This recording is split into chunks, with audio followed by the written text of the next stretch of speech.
आमच्या नवरा बायकोची भांडणं फक्त भाजीवरून. नवरा मला म्हणायचा, तुझ्या हाताला चवच नाही, टेस्टच नाही, तू सुगरणच नाही, लगीन करूनच फसलो. बाय बाय, जीव नुसतं वैतागून गेला. याडच लागायचं राहिलं होतं.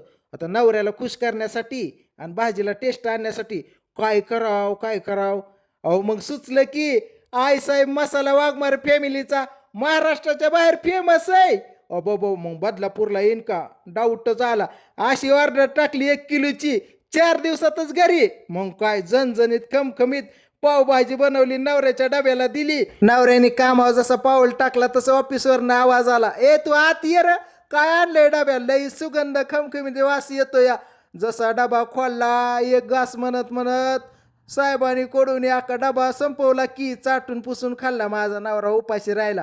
घरी येऊन नवऱ्याने हाय या पातील्यावर तवा हाणला आणि मला कसा म्हणतोय, साहेबांनी समजा डबा खाल्ला. मी म्हणलं तसला लाड जमणार नाही. दुसऱ्या दिवशी डबा दिला. साहेब दारातच वाट बघत बसला होता. अरे ये म्हणला, लवकर डबा आण, पहाटे 4 वाजल्यापासून तुझी वाट बघतो या. नवरा म्हणला, ए माझी बायको घरात घ्यायची नाही, तसला लाड जमणार नाही. साहेब म्हणला, आतल्या हाताने 2,000 देतो, पगार वाढवतो.